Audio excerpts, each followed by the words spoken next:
করে থামাবে কে হাদিকে? শুয়োরের বাচ্চারা চেনে না আজাদিকে। প্রতি ফোঁটা রক্তের কত শত মূল্য, শহীদের জমিনে রক্ত অতুল্য। এই হাদি একা নয়, হাদি কোটি লক্ষ, বাংলার পুরোটাই হাদিদের পক্ষ। শহীদের কাফেলার ডর নাই, নাই ভয়, হাদিদের প্রার্থনা যাই চাই তাই হয়।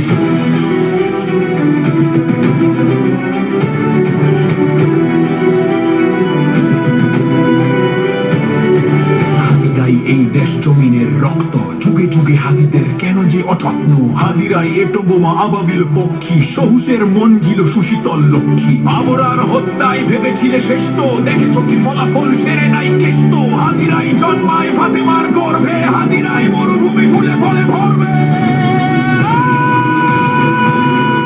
হাদিদের ভয় নেই, হাদিরা শহীদ তো, হাদিরাই ওমর আলী বাদবাকি বৃত্ত। গুলি টুলি হাদিদের ঝুলটাও ছেড়ে না, হাদিরা আছে বলে ফাশিস্ট ফেরে না। আসসালামু আলাইকুম দর্শক,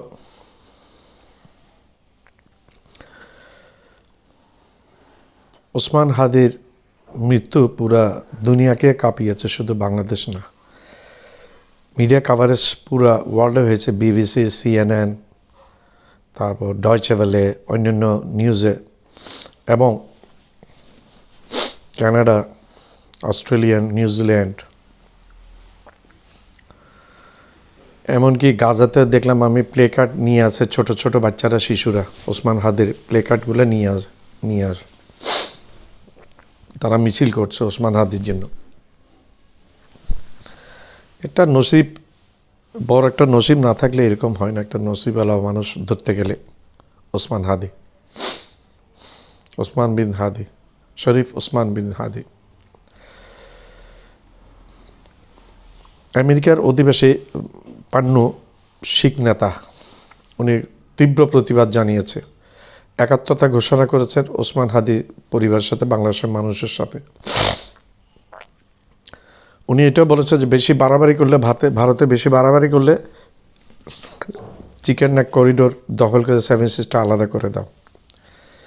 এটা আমার কথা না, এটা পান্নুর কথা। পান্নু এবং বিভিন্ন জায়গা থেকে শিখ কমিউনিটিরা বিভিন্ন দেশ থেকে প্রতিবাদ জানিয়েছে ওসমান হাদির হত্যাকাণ্ডের ব্যাপারে। এগুলো আসলে অ্যাকসেপ্টেবল না।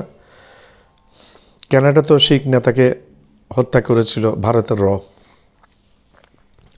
আমেরিকা তো অ্যাটেম্প নিয়েছিল আরেক শিখ নেতাকে হত্যা করার জন্য, কিন্তু সেটা কামিয়াব হয় না। যার কারণে এখন অজিত দোভাল, ভারতের জাতীয় নিরাপত্তা উপদেষ্টা অজিত দোভাল আমেরিকার মাটিতে পা রাখতে পারবে না, রাখতে গ্রেফতার হয়ে যাবে সাথে সাথে। আর কানাডাতে তো নিষিদ্ধ। অমিত শাহর নামও আসছে, ভারতের নাম আসছে, অজিত দোভালদের নাম আসছে। ওইখানে হত্যাকাণ্ড চালিয়েছে ভারতের ঠিক একইভাবে দেশে দেশে হত্যাকাণ্ড চালাচ্ছে এখন ভারতের এই ভারতের এর এই হত্যাকাণ্ড রুখে দিতে হবে মানুষের প্রতিবাদ করে।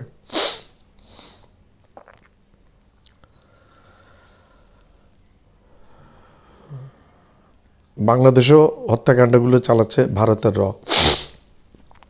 সাবেক রাষ্ট্রপতি জিয়া রহমানকে হত্যা করেছে ভারতের বাংলাদেশে প্রত্যেকটা অস্থিতিশীলতার পিছনে আছে ভারতের শেখ হাসিনাকে 15 বছর অবৈধভাবে ক্ষমতায় রেখেছে ভারতের 57 জন সেনা অফিসারকে হত্যার পিছনে, বিডিআর এর হত্যাকাণ্ডের পিছনে ভারতের হেফাজতে ইসলামের হত্যাকাণ্ডের পেছনে ভারতের বাংলাদেশের প্রত্যেকটা আনাচে কানাচে ঢুকে আছে ভারতের 2024 সালে 5 আগস্ট, জুলাই আগস্টের আন্দোলনের ছাত্র হত্যার পিছনে আছে ভারতের কোথায় নেয় ভারতের এই ভারতের কে নিবৃত্ত করতে হবে। পান্নু ঠিক কথাই বলেছে, এবং ভারত যদি এভাবে বেশি বাড়াবাড়ি করে তাহলে চিকেন নেক বিচ্ছিন্ন করে দিতে বলেছে। সেটা চীনকে হয়তো বলেছে, এটা কাকে বলেছে সেটা পুরোপুরি বোঝা যাচ্ছে না। পান্নু ঠিক কথাই বলেছে, এবং একাত্মতা ঘোষণা করেছে বাংলাদেশের সাথে, তীব্র প্রতিবাদ জানিয়েছে। এই পান্নুকেও হত্যা করার জন্য চেষ্টা করেছিল ভারতের আসলে ভারতে এটা গোয়েন্দা সংস্থা না, এটা হচ্ছে একটা কিলিং মিশন। ভারতে কিলিং মিশন। এ ভারত বাংলাদেশকে শান্তি দিবে না, আজীবন শান্তি দিবে যতদিন পর্যন্ত ভারত টুকরো টুকরো হয়ে না যায়। আমাদের উচিত পাকিস্তানের সাথে দ্রুত সামরিক চুক্তি করা, পাকিস্তানের সাথে, ইরানের সাথে, তুরস্কের সাথে, চীনের সাথে, বিশেষ করে পাকিস্তানের সাথে পারমাণবিক চুক্তি করার প্রয়োজন আছে। আমরা আক্রান্ত হলে যেন পাকিস্তান পারমাণবিক বোমা মারতে পারে। বাংলাদেশের মধ্যে চুক্তির ফলে বাংলাদেশের মধ্যে কিছু পারমাণবিক নিউক্লিয়ার ওয়েপন্স নিয়ে আসার দরকার আছে। ভারত এখন 1 কিলোমিটার মধ্যে আন্তর্জাতিক নিয়ম নীতি বরখালাপ করে 1 কিলোমিটার মধ্যে 3টি সেনাঘাঁটি করেছে। চতুর্থ সেনাঘাঁটি করছে এখন এর দিকে, আগরতলার ওই দিকে। এগুলি কি ইন্ডিকেট করে ভারত কি বাংলাদেশকে আক্রমণ করবে? পাকিস্তান একটা নিউজ চ্যানেল বলেছে স্বল্প পরিসরে ভারত বাংলাদেশের সাথে যুদ্ধ করবে। ভারত যদি, পাকিস্তান ইতিমধ্যে বলে দিয়েছে ভারত যদি বাংলাদেশে আক্রমণ করে তাহলে পাকিস্তান বসে থাকবে না, মিসাইল হামলা করবে। পাকিস্তান মিসাইল হামলা করবে ভারতে। চীনও বসে থাকবে না, চীন পরোক্ষভাবে সহযোগিতা করবে। তুরস্ক বসে থাকবে না, পরোক্ষভাবে সহযোগিতা করবে। বাংলাদেশে হামলা করার পরে আমরা আশা করব মধ্যপ্রাচ্য থেকে ভারতকে পাটাটারি গুটিয়ে চলে আসতে হয় যেন। তো পান্নু যে কথাটা বলেছে, একটা বলিষ্ঠ কথা বলেছে, টিট ফর ট্যাট, বাড়াবাড়ি করলে চিকেন নেক বিচ্ছিন্ন করে দিতে বলেছে। ঘড়ির কাঁটা মধ্যরাত পার করতেই ভারতের প্রতিরক্ষা দপ্তরে আলো জ্বলে ওঠে। বাইরে ঝিরঝিরে বৃষ্টি আর ভেতরে প্রবল উত্তেজনা।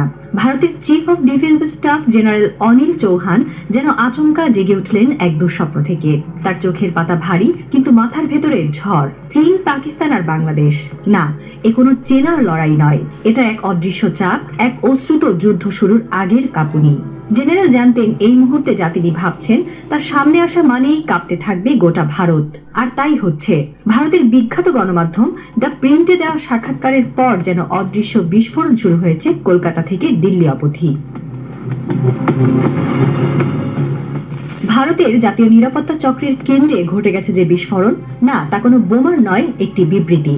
জেনারেল অনিল চৌহান ভারতের নামকরা থিঙ্ক ট্যাঙ্ক অবজারভার রিসার্চ ফাউন্ডেশনে দাঁড়িয়ে বললেন, বাংলাদেশ, পাকিস্তান আর চীনের স্ট্র্যাটেজিক আগ্রহ এক বিন্দুতে মিলে যাচ্ছে। এটা ভারতের জন্য ভয়াবহ নিরাপত্তা চ্যালেঞ্জ হয়ে দাঁড়াতে পারে। এই বক্তব্য প্রথম প্রকাশ করে ভারতীয় গণমাধ্যম দ্য প্রিন্ট। এই কথা শুনে মুহূর্তে শ্বাস বন্ধ করে বসে পড়ল গোটা সামরিক মহল। বাংলাদেশ, যে দেশটা কখনো কোনো সামরিক বিবৃতি দেয় না, যার সাথে সামরিক উত্তেজনার ইতিহাস নেই, সেই বাংলাদেশকে হঠাৎ করে পাকিস্তান আর চীনের পাশে বসিয়ে দিল ভারতের সর্বোচ্চ সামরিক ব্যক্তি। ঘরে ঘরে টিভির পর্দায়, সোশ্যাল মিডিয়ার স্ক্রলে খবর ছড়িয়ে পড়তে লাগলো, ত্রিপক্ষীয় অক্ষের মুখে ভারত। সেনাপ্রধান চৌহানের বক্তব্য ঘিরে তৈরি হলো এক অদ্ভুত রহস্য। সাম্প্রতিকের ভারত পাকিস্তান যুদ্ধে বাংলাদেশের তরফ থেকে কোনো সামরিক উত্তেজনা ছিল না। এমনকি ভারত পাকিস্তান সীমান্ত উত্তপ্ত থাকলেও বাংলাদেশ বরাবর নিশ্চুপ থেকেছে। তবুও কেন বাংলাদেশের নাম তুলল Bharat? The Hindu, Times of India সহ একাধিক গণমাধ্যমে উঠে আসছে বিশ্লেষণ। এই নতুন ত্রিমুখী শত্রু তত্ত্ব কি আদৌ বাস্তব, নাকি কেবল সেনাবাহিনীর রাজনৈতিক ঢাল? কূটনৈতিক মহলে গুঞ্জন, ভারতের ভেতরে যে সামরিক পরাজয়ের ছায়া নেমে এসেছে তা ঢাকাতেই তৈরি করা হচ্ছে এক ত্রিমুখী ষড়যন্ত্রের থিওরি, যাতে বোঝানো যায় ভারত একা এক যুদ্ধ করেনি, তার বিপক্ষে ছিল একাধিক দেশ। এই নীরবতা তাই হয়ে উঠছে এক অদৃশ্য বার্তা। বাংলাদেশ কিছু না বলেও যেন অনেক কিছু বলে দিচ্ছে। জেনারেল চৌহান আরো এক বিস্ফোরক সত্য বললেন, যুদ্ধের গতি নিয়ন্ত্রণ করছিল পাকিস্তান, আমরা শুধু প্রতিক্রিয়া দিচ্ছিলাম। ভারতের জাতীয় মনোবল এমন বিবৃতিতে কেঁপে উঠল। এই প্রথমবার কোন শীর্ষ সামরিক কর্মকর্তা আকার ইঙ্গিতে স্বীকার করলেন, আমরা কেবল প্রক্রিয়াশীল, যুদ্ধের নিয়ন্ত্রণ আমাদের হাতে ছিল না। উল্লেখ করলেন, পাকিস্তানের হাতে ছিল 12টা যুদ্ধ জাহাজ টার্গেট করার অপশন, তারা 6টা ধ্বংস করেছে আর বাকিগুলো ছেড়ে দিয়েছে, কারণ তারা চায়নি যুদ্ধ থ্রেশহোল্ড পার হোক। এক ভয়াবহ বাস্তবতার সামনে আসছে, পাকিস্তান নিজেকে এমন ভাবে নিয়ন্ত্রণ করেছে যেন নিউক্লিয়ার যুদ্ধ না হয়, কিন্তু প্রতিপক্ষকে ব্যাকফুটে ঠেলে দেওয়া যায়। এটা এক পরিপক্ক, সুপরিকল্পিত কৌশল, যার জবাব ছিল না ভারতের কাছে। যখন এলএসিতে চীনকে নিয়ে উত্তেজনার কথা ওঠে তখনও দেখা যায় চীন নিজের সীমা লঙ্ঘন করেনি, না গুলি ছুড়েছে না যুদ্ধ ঘোষণা করেছে। চীন ছিল চুপচাপ কিন্তু ভারী, যার ছায়া পড়েছিল গোটা অঞ্চলে। সাউথ চায়না মর্নিং পোস্ট ও আল জাজিরা জানিয়েছে চীনের সামরিক বা কূটনৈতিক উত্তেজনা ছিল কৌশলগতভাবে নিয়ন্ত্রিত। তারা বরং ভারতকে মনে করিয়ে দিয়েছে এই অঞ্চলে একক আধিপত্য আর সম্ভব নয়। সামরিক বিশ্লেষকরা বলছেন চীনের কূটনীতি সাইলেন্ট অথ প্যাটার্ন শিফটিং। তারা সরাসরি নয় কিন্তু প্রভাব ছড়ায় অদৃশ্যভাবে, আর সেই ছায়ায় ঢেকে যাচ্ছে ভারত মহাসাগরীয় অঞ্চল, বাংলাদেশ, শ্রীলঙ্কা, মালদ্বীপ। সবই আসছে চীনা শীতল ছায়ার মধ্যে। এখন প্রশ্ন হলো, এই ছায়ার মধ্যে কি বাংলাদেশ ইচ্ছা করে ঢুকেছে, নাকি ভারত নিজেই তার চারপাশে আধার কল্পনা করছে? এই তর্ক বিতর্কের মধ্যে আরো জ্বালানি যোগান দেয় পাকিস্তান সেনাবাহিনী।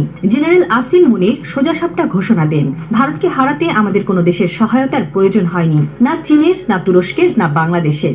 আমরা একাই যথেষ্ট ছিলাম। তিনি একে ভারতের কূটনৈতিক নাটক বলে অভিহিত করেন। ভারত নিজের পরাজয় ঢাকতে বাংলাদেশ চীনের নাম নিচ্ছে। পাকিস্তানের এই বক্তব্যের সঙ্গে তাল মিলিয়ে কিছু ভারতীয় পর্যবেক্ষকরাও বলছেন ভারতের এই ত্রিমুখী ষড়যন্ত্রের গল্প আসলে নিজেদের ব্যর্থতা আড়াল করার স্টোরি টেলিং মাত্র। এই বক্তব্য দ্য ইকোনমিক টাইমসে প্রকাশিত হয়েছে এবং তা নিয়ে বিতর্কের ঝড় উঠেছে ভারতীয় প্রতিরক্ষা মহলে।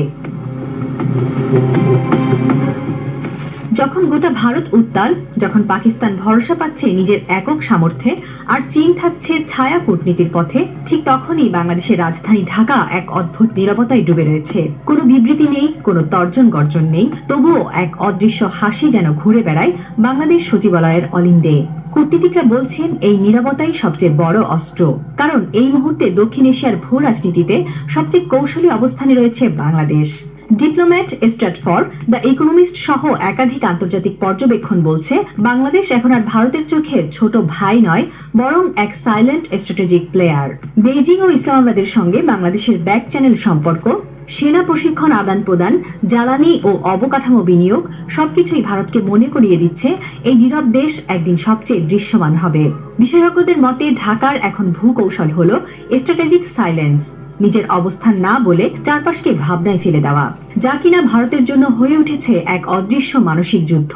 এই যুদ্ধ ঘোষণা ছাড়া, অস্ত্র ছাড়াই ঢাকার হাতে যেন কৌশলগত ব্যালেন্স ঘুরিয়ে দেওয়ার ছুরি, আর ভারতের সামরিক কর্তারা সেই ছুরির অদৃশ্য আঘাতে রক্তাক্ত হচ্ছেন। সেটা বুঝতে পারছেন কিন্তু পাল্টা চাল ফেলতে পারছেন না। আলো নিভে আসছে নয়াদিল্লির সামরিক কক্ষগুলোতে। চৌহান সাহেব তাকিয়ে আছেন ম্যাপে, চীন, পাকিস্তান আর সেই ছোট্ট চুপ থাকা দেশ বাংলাদেশ। তিনি জানেন তাদের কেউ এখনো গুলি ছোড়েনি, তবু শীতল ঘাম জমে আছে তার কপালে। কেন? কারণ এক নতুন স্ট্র্যাটেজিক প্যারালাক্স শুরু হয়ে গেছে, যেখানে ভারত ভাবছে তারা একা আর বাকি তিনটি দেশ এক ছায়া হয়ে সামনে এগোচ্ছে। এই ছায়া কি ভারতীয় মনস্তত্ত্বে গেঁথে যাওয়া ভয়ের কল্পনা, নাকি সত্যিই এক ত্রিপাক্ষিক স্ট্র্যাটেজিক ব্লক সৃষ্টি হতে যাচ্ছে দক্ষিণ এশিয়ার বুকে? বিশ্লেষকরা বলছেন ভারত আজ এমন এক জায়গায় দাঁড়িয়ে যেখানে শত্রুদের গর্জন নয়, বন্ধুদের নীরবতাই সবচেয়ে বিপজ্জনক।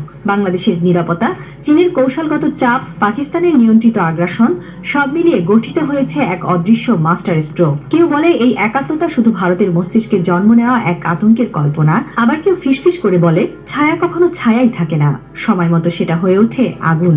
আর ভারত যে আগুন ধরাতে চেয়েছিল, সীমা লঙ্ঘন করলে সেই সবার আগে পুড়ে ছারখার হয়ে যাবে সেটা নিশ্চিত। আর এই ব্লান্ডারের জন্য দায়ী একজন মানুষ, নরেন্দ্র মোদী। মিথ্যে কথা আর মিথ্যে বড়াইয়ে ভোট জেতার কৌশল নিয়ে ভারতকে নিয়ে গেছেন খাদের কিনারায়, কৌশলে, যুদ্ধে, সম্মানে, সবখানে পথে বসার দশা গোভক্ত মোদীর কারণে।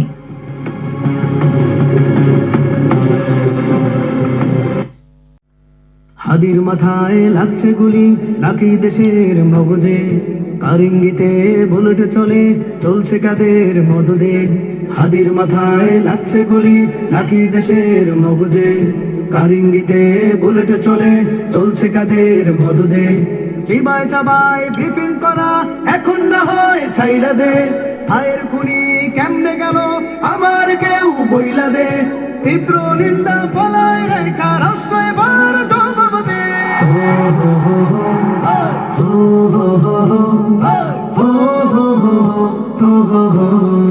যে দেখো দেশের মানুষ কাইন্দা কাইন্দা প্রার্থনায়, কোথায় গেলি ভাইরে আমার, আইরে মালিক ফিরায়। মুগ্ধ সাইদ ফাহাদেরা কেউ তো ফিরাইল না, হাজারো প্রাণ নিয়া ও দেশেরে স্বাধীন এখনো হইলি না। যুগ যুগে শতবর্ষেও উসমান হাদি আসে না, বুক ফাটায়া কইয়া গেলাম তোরা একটু শুই না যা। তরুণরা আজ শপথ নিছে রক্ত দেখা উসমানের, হাদির গলার আওয়াজ হবে যোদ্ধা সকল জুলাইয়ে। হাদির মাথা দশের মাথা খুনির মাথার মতো না, হাদির বিচার না দেখে ভাই রাজপথে কেউ ছাড়বো না। হাদি একা ভাবছো যারা, হাদি কিন্তু একা নয়, হাদির কথায় রাষ্ট্র নড়ে, হাদিদের নেই পরাজয়।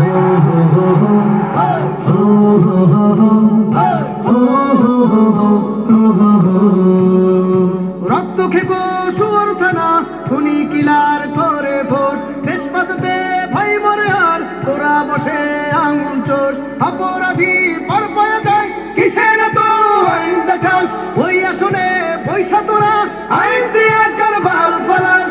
আর মাথায় রাইখা বড়ই লবণ দিয়া খাইতে চাস, কোন সাহসে কার ইশারায় আজাদিদের চোখ রাঙাস।